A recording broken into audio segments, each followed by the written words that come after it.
You know, every time I mention to someone who's even vaguely knowledgeable about history, even people who are very knowledgeable about history, that my favorite historical figure is Maximilien Robespierre, they look at me like they just walked in on me strangling their beloved family pet to death. Because there's this idea that is so thoroughly permeated the collective unconscious that somehow he was a dictator, which, if you know anything about the French Revolution, anything about the Reign of Terror, or are even vaguely cognizant of the definition of what a dictator is, you know is not true. Now, I could explain the rigid factual reasons why he is not a dictator, and I will, but I'm also going to delve a little further into the murky cesspit of Thermidorian propaganda to drag out some facts that have since been consumed by its impenetrable depths, and explain how he was actually just a fucking decent guy, a generally swell fella. Part 1. No, he wasn't a dictator. Where did that idea even come from? What is a dictator? A dictator is, by definition, a ruler with total power over a country, typically one who obtained control by force. Now, this invites the interesting question of, did Maximilien Robespierre ever have total control over France? No, no, not at all. Even the most conservative historians who plaster the walls of their bedrooms with sensationalist imagery of Robespierre beheading small animals as a child and fill their PowerPoints with insane rants about his unquenchable carnal thirst for human suffering couldn't possibly come up with a actual reason, an actual piece of evidence that could point to him being a dictator. He was a member of the National Convention, which, yes, did have a monopoly on political influence at the time.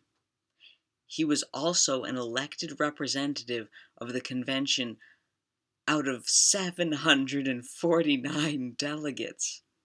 If that makes him a dictator, then so is Thomas Paine. You know, it was one of those dictatorships that was run by 749 elected dictators. Or maybe we're talking about his position on the Committee of Public Safety, you know, that committee of evil, violent guillotine mongers who also presided over kicking puppies and stealing candy from babies. Yes, the Committee of Public Safety presided over laws and executions, and Maximilien Robespierre was one person on that committee of 12. He wasn't in charge of it, he had as much say as any other of the 11 members. And due to an illness near the end of his life, he was hardly even around to make decisions. So, no, there is nothing that could justify calling him a dictator. And now that semantics are out of the way, we can actually get towards some interesting historical analysis of Maximilien Robespierre and the Reign of Terror. Part 2. No, he wasn't a bloodthirsty monster either. Stop drinking the Thermidorian Kool-Aid, please. So the people who are knowledgeable enough to know what a dictator is, but are still susceptible to propaganda, have this whole thing about Robespierre being this unhinged, blood-crazed monster obsessed with killing everyone who stood in his way. Well, first of all, he was just a human person. I know we like to act like every historical figure is either Jesus Christ or Hitler, but for the most part, they're just human people. First of all, we know as a lawyer, he was opposed to the death penalty, like really opposed to it. As in, his sister Charlotte wrote about remembering a time when Max had to prosecute someone who would get the death penalty, and he stayed up all night just pacing his room, talking to himself about how he really didn't want to do this because he did not believe in the death penalty. And he remained against the death penalty for all general crimes. And he only thought that Louis XVI should get executed because he was a traitor to his country, to his people, and could continue abusing his people if he remained alive. He abhorred violence and bloodshed. He would close the windows in his house when executions were happening nearby because he hated seeing people die. Yes, he was a member of the Committee of Public Safety that presided over executions, and he is on record for having issued the fewest execution warrants out of anybody on that committee. But it's not like you hear about any other of the committee members being bloodthirsty monsters that reveled in death, because no other committee members were made scapegoats for everyone else's actions after being executed in the Thermidorian reaction. And he fought a lot of execution warrants too.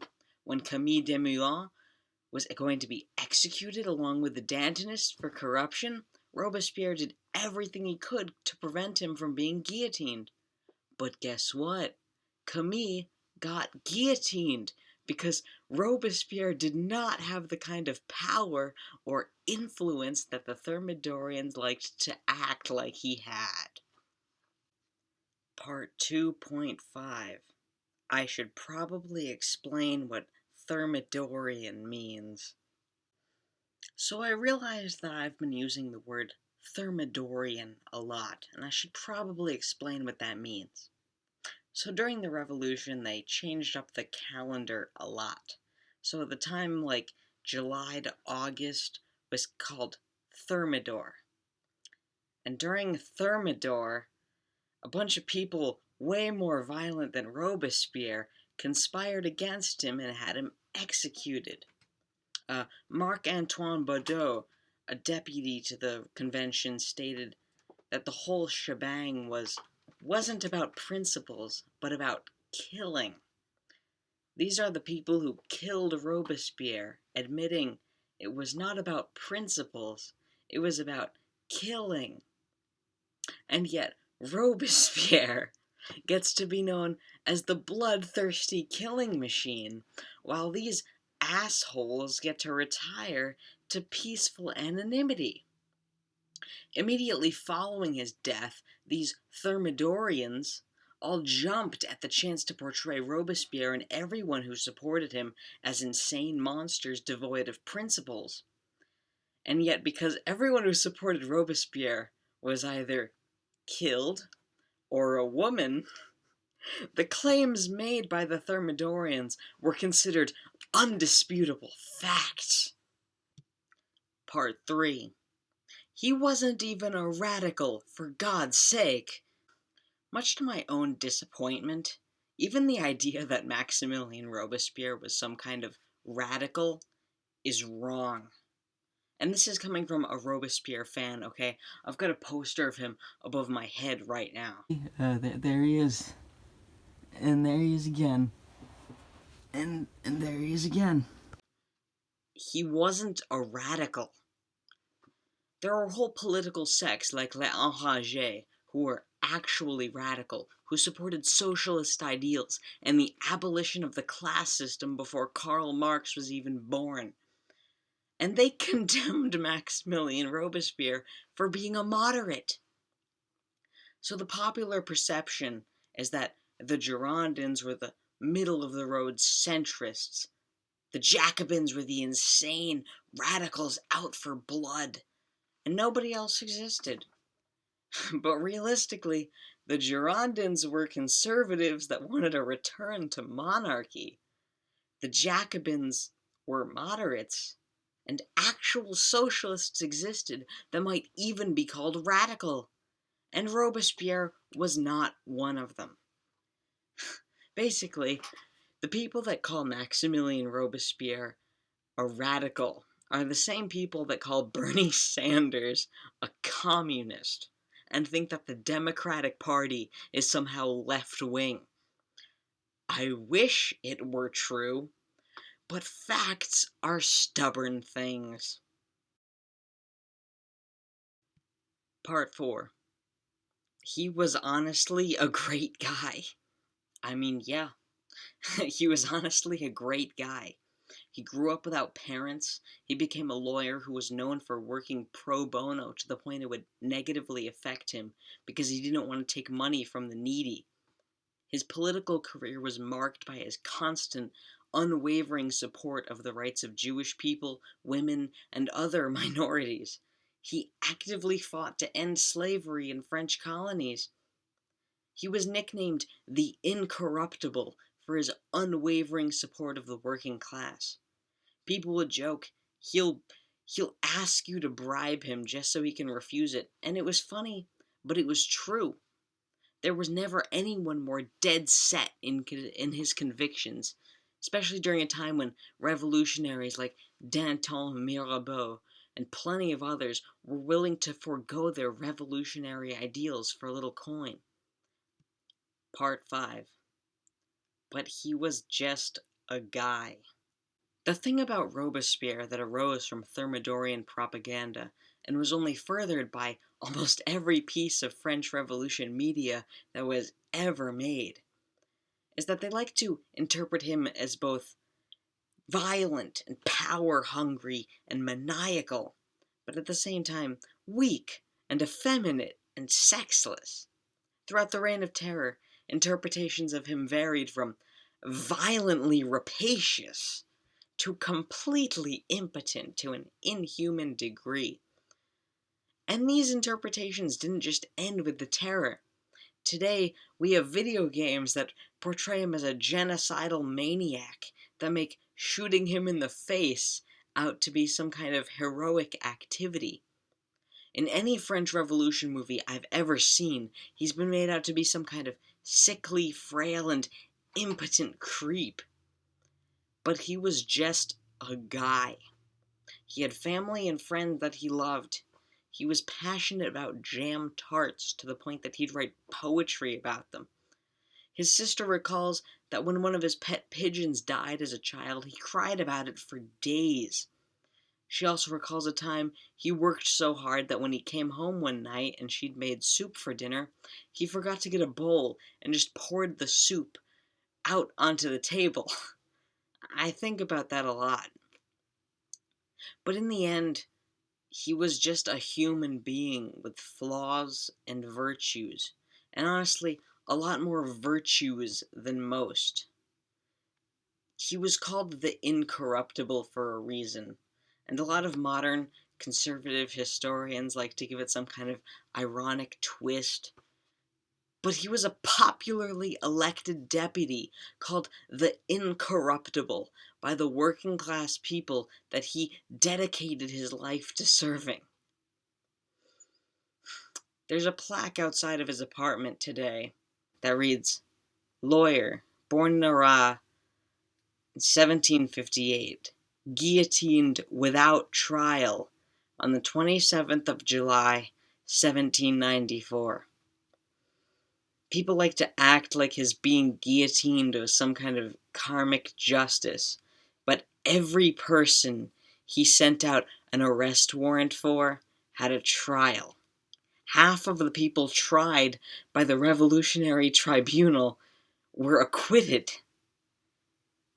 It also reads, nicknamed the Incorruptible, defender of the people, author of our Republican motto, Liberté, Égalité, Fraternité. People like to hold revolutionary ideals like Liberté, Égalité, Fraternité up as something to aspire to. And yet the man who authored it is considered at the same time a monster and a laughingstock. You can't support the things he believed in and at the same time consume conservative propaganda about him. It's nonsensical. In conclusion, I'm not asking for you all to love Maximilien Robespierre, the Incorruptible. the paladin of virtue the way that I do. I'm just asking for you to try and look past the cesspit of Thermidorian and conservative propaganda that surrounds him as a historical figure. And maybe also do the same with other revolutionary figures. Because it's not just a coincidence that mainstream Western interpretations of history like to paint a lot of revolutionaries as bad people. But also, you should love him the way that I do because he's great. And you might think that I'm biased, that I love Robespierre too much to provide an accurate report on his status as a bloodthirsty dictator. And I do love Robespierre very, very much. But here's the simple reason why you can trust what I say as unbiased. Because I do revel in the blood of the wealthy. I wish we could bring back the guillotine and return to executing aristocrats. I dream of the day we give power back to the working class through violence and through terror. And I would have loved Maximilien Robespierre a hell of a lot more if he was the maniacal killing machine that the Thermidorians made him out to be. But unfortunately, he wasn't. He was simply a person.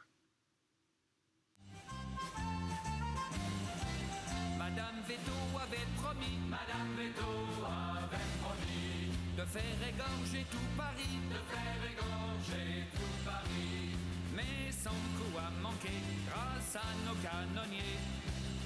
Dansons la carmagnole, vive le son, dansons la carmagnole, vive le son.